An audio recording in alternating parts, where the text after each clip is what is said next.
जय हिंद। मैं संदीप यादव आप सभी का स्वागत करता हूं आपके अपने यूट्यूब चैनल ममता जीएस रिसर्च सेंटर में। आज की क्लास है सीआरपीसी। सीआरपीसी में चैप्टर 2 पढ़ेंगे, दंड प्रक्रिया संहिता। सीआरपीसी दंड प्रक्रिया संहिता। अध्याय 2 क्या है? दंड न्यायालयों और कार्यालयों का गठन। चैप्टर 2 में क्या है?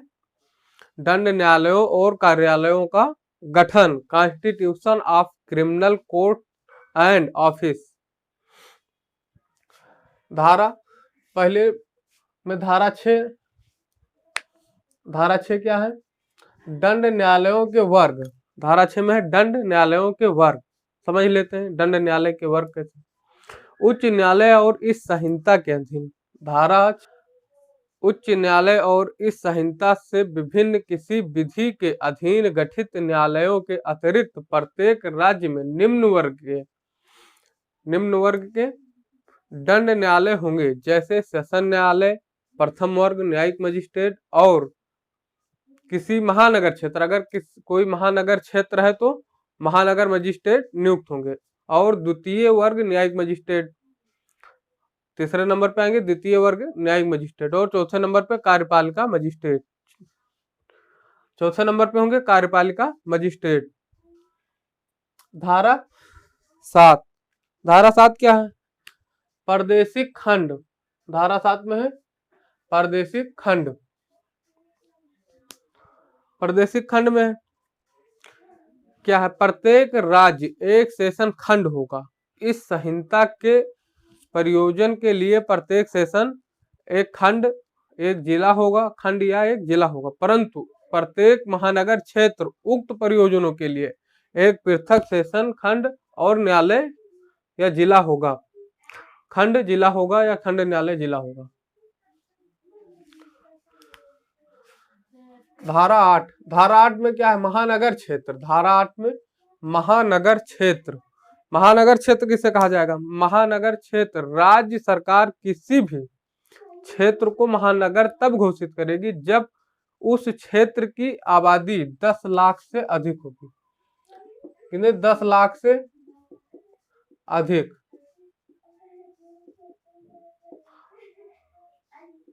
राज्य सरकार किसी भी क्षेत्र को महानगर जब घोषित करेगी जब वहां की आबादी 10 लाख से अधिक होगी, तथा राज्य सरकार किसी महानगर की सीमाएं बढ़ा सकती है और कम कर सकती है, बढ़ा सकती है और कम कर सकती है। अगर आबादी 10 लाख से अधिक है तो उसे डिवाइड भी कर सकती है।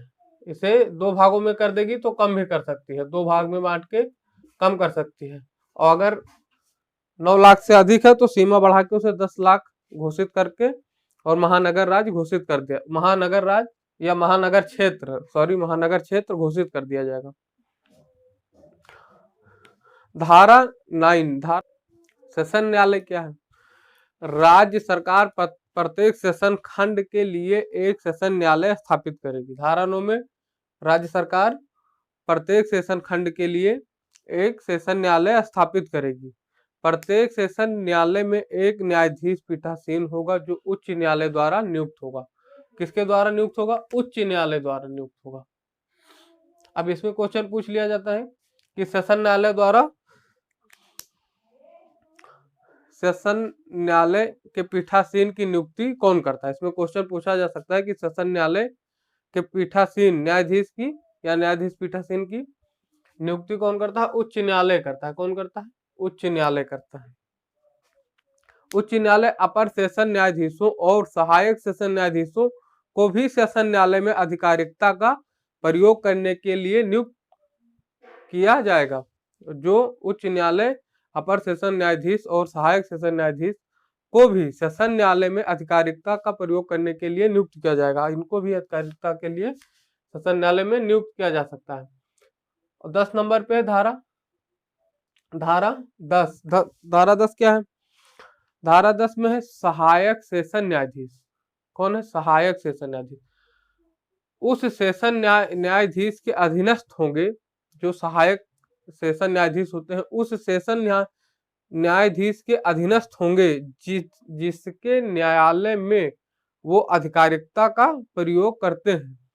जैसे सेशन न्यायाधीश ऐसे सहायक सेशन न्यायाधीश में कार्य के वितरण के बारे में इस संहिता के संगत नियम समय समय पर बना सकते हैं। इस संहिता के संगत नियम बना सकते हैं कि सेशन न्यायालय के सहायक और सेशन न्यायाधीश जो कार्य करते हैं उनके लिए नियम समय समय पर बनाया जा सकता है। धारा 10 में।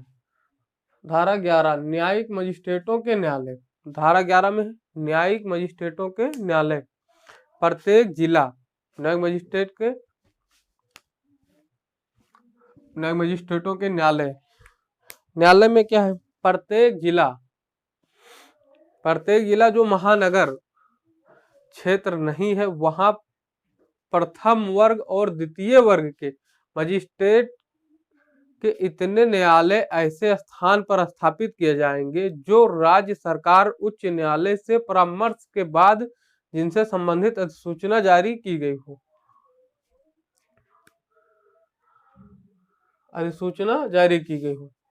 धारा 12 में क्या है?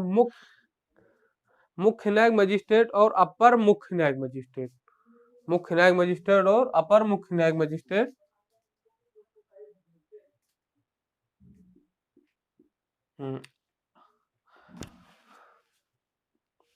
अपर न्यायिक मजिस्ट्रेट आदि उच्च न्यायालय प्रत्येक जिले में जो महानगर क्षेत्र नहीं है एक प्रथम वर्ग न्यायिक मजिस्ट्रेट के रूप में मुख्य न्यायिक मजिस्ट्रेट नियुक्त करेगा। मुख्य न्यायिक मजिस्ट्रेट नियुक्त करेगा। धारा 13 क्या? विशेष न्यायिक मजिस्ट्रेट। धारा 13 में विशेष न्यायिक मजिस्ट्रेट अगर केंद्रीय या राज्य सरकार हाईकोर्ट से ऐसा करने के लिए अनुरोध करती है तो हाईकोर्ट किसी व्यक्ति को जो सरकार के अधीन कोई पद धारण किया हो, ऐसे व्यक्ति को जो सरकार के प्रति कोई पद धारण किया हो, किसी स्थानीय क्षेत्र में जो महानगर क्षेत्र नहीं है, विशेष मामलों में या विशेष वर्ग के मामलों के संबंध में द्वितीय वर्ग न्यायिक मजिस्ट्रेट को इस संहिता द्वारा प्रदान की जा सकने वाली शक्तियां प्रदान कर सकती है। धारा 14 में क्या है? न्यायिक मजिस्ट्रेटों की स्थानीय अधिकारिकता। धारा 14 का संबंध न्यायिक मजिस्ट्रेटों की स्थानीय अधिकारिकता से है। इसके मुताबिक हाईकोर्ट के अधीन रहते हुए मुख्य न्यायिक मजिस्ट्रेट समय समय पर उन क्षेत्रों की स्थानीय सीमाएं परिनिश्चित कर सकता है। परिनिश्चित लोकल बाउंड्रीज डिफाइंड, जिसे कहेंगे लोकल बाउंड्री डिफाइन कर सकता है, जिसके अंदर धारा 11 और धारा 13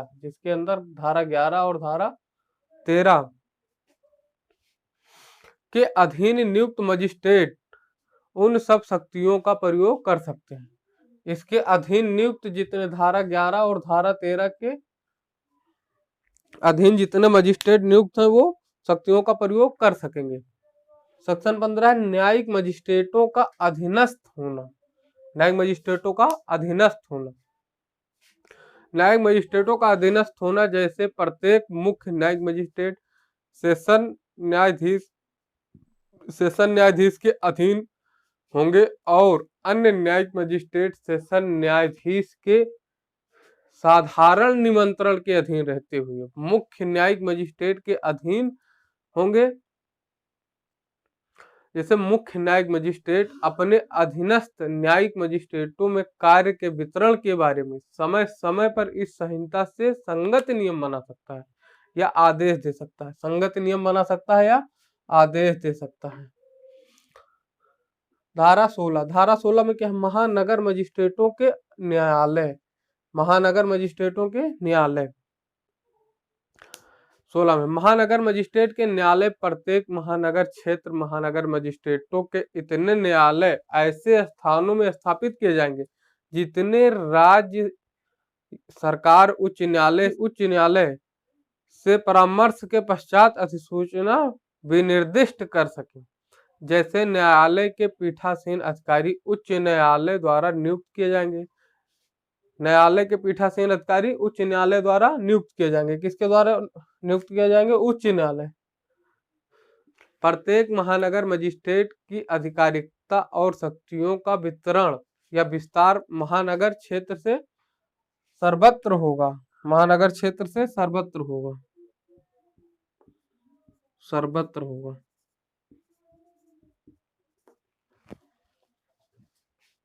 सेक्शन 17, धारा 17 क्या है? धारा 17 मुख्य महानगर मजिस्ट्रेट और अपर मुख्य महानगर मजिस्ट्रेट। धारा 17 में अपर मुख्य महानगर मजिस्ट्रेट और अपर मुख्य महानगर मजिस्ट्रेट।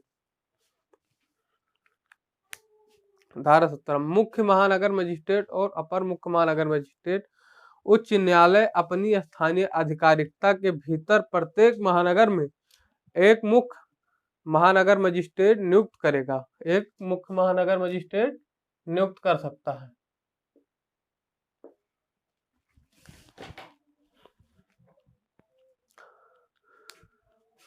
उच्च न्यायालय किसी महानगर मजिस्ट्रेट को अपर मुख्य महानगर मजिस्ट्रेट नियुक्त कर सकता है। ऐसे मजिस्ट्रेट को इस संहिता के अधीन या किसी अन्य विधि के अधीन मुख्य महानगर मजिस्ट्रेट की सब शक्तियां या जिनका उच्च न्यायालय के निर्देश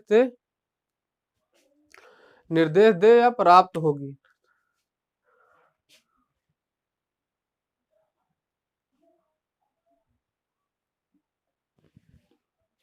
धारा 18, धारा 18 क्या है? धारा 18 में है विशेष महानगर मजिस्ट्रेट। धारा 18 में विशेष महानगर मजिस्ट्रेट। विशेष महानगर मजिस्ट्रेट क्या है? विशेष महानगर मजिस्ट्रेट यदि केंद्र या राज्य सरकार उच्च न्यायालय से ऐसा करने के लिए अनुरोध करती है तो उच्च न्यायालय किसी व्यक्ति को जो सरकार के अधीन कोई पद धारण करता है या जिसने किया है अपनी स्थानीय आधिकारिकता के भीतर किसी महानगर क्षेत्र में विशेष वर्ग के मामलों के संबंध में महानगर मजिस्ट्रेट को शक्तियां प्राप्त हैं। ऐसा करने के लिए महानगर मजिस्ट्रेट को शक्तियां प्राप्त हैं। धारा 19, धारा 19 में क्या है? महानगर मजिस्ट्रेटों का अधीनस्थ होना। क्या है? महानगर मजिस्ट्रेटों का अधीनस्थ होना। महानगर मजिस्ट्रेटों का अधीनस्थ होना आम भाषा में कहें तो यह धारा बताती है कि महानगर मजिस्ट्रेट जिसके अधीन होते हैं, जैसे समझ लो जैसे मुख्य नगर मजिस्ट्रेट और प्रत्येक अपर मुख्य महानगर मजिस्ट्रेट सेशन न्यायाधीश के अधीनस्थ होंगे तथा अन्य महानगर मजिस्ट्रेट सेशन न्यायाधीश के साधारण निमंत्रण के अधीनस्थ रहते हुए मुख्य महानगर मजिस्ट्रेट के अधीनस्थ होंगे। मुख्य महानगर मजिस्ट्रेट के अधीनस्थ होंगे। धारा 20, धारा 20 में क्या है? कार्यपालक मजिस्ट्रेट। धारा 20 में है कार्यपालक मजिस्ट्रेट। कार्यपालक मजिस्ट्रेट राज्य सरकार प्रत्येक जिले और प्रत्येक महानगर क्षेत्र में उतने शक्तियों को उतने व्यक्तियों को महानगर क्षेत्र में उतने व्यक्तियों को जितने वह उचित समझे कार्यपालक मजिस्ट्रेट नियुक्त कर सकता है और उनमें से एक को जिला मजिस्ट्रेट नियुक्त कर सकता है। जितने को मान लो 10 लोगों को अगर कार्यपालक मजिस्ट्रेट बनाया तो उसमें एक लोगों को जिला कार्यपालक मजिस्ट्रेट नियुक्त करेगा। धारा 21, धारा 21 में क्या है? धारा 21 में है विशेष कार्यपालक मजिस्ट्रेट। विशेष कार्यपालक मजिस्ट्रेट क्या? विशेष कार्यपालक मजिस्ट्रेट के पद को परिभाषित करता है। जैसे इसके अनुसार राज्य सरकार विशिष्ट क्षेत्रों के लिए या विशिष्ट कृतियों का पालन करने के लिए कार्यपालक मजिस्ट्रेटों को उतनी अवधि के लिए नियुक्त कर सकती है जितनी अवधि वह चाहे। इस संहिता के अधीन कार्यपालक मजिस्ट्रेट को उतनी शक्तियां प्राप्त है जितना उन्हें आवश्यकता हो। उन्हें कितनी शक्तियां प्राप्त है? जितना इन्हें आवश्यकता है उसी के अनुसार इन्हें शक्तियां प्राप्त है। धारा 22 में क्या है? कार्यपालक मजिस्ट्रेटों की स्थानीय आधिकारिकता। कार्यपालक मजिस्ट्रेटों की स्थानीय आधिकारिकता। स्थानीय आधिकारिकता क्या है समझ लेते हैं। कार्यपालक मजिस्ट्रेट की स्थानीय आधिकारिकता से संबंधित और उससे परिभाषित करते हैं। जैसे राज्य सरकार के निमंत्रण के अधीन रहते हुए जिला मजिस्ट्रेट समय समय पर उन क्षेत्रों की स्थानीय सीमाएं परिनिश्चित कर सकता है जिनके अंदर कार्यपालक मजिस्ट्रेट उन सब शक्तियों का प्रयोग करेगा जो इसके अधीन निहित है, जो इसके अधीन निहित है। धारा 23 क्या है? धारा 23 है कार्यपालक मजिस्ट्रेटों का अधीनस्थ होना। कार्यपालक मजिस्ट्रेटों का अधीनस्थ होना अपर जिला मजिस्ट्रेट से भिन्न सब कार्यपालक मजिस्ट्रेट के अधीनस्थ होंगे और उपखंड मजिस्ट्रेट से भिन्न प्रत्येक कार्यपालक मजिस्ट्रेट जो उपखंड में शक्ति का प्रयोग कर रहा है जिला मजिस्ट्रेट के साधारण निमंत्रण के अधीन रहते हुए उपखंड मजिस्ट्रेट के भी अधीनस्थ होगा। किसके अधीनस्थ होगा? उपखंड मजिस्ट्रेट के अधीनस्थ होगा। उपखंड।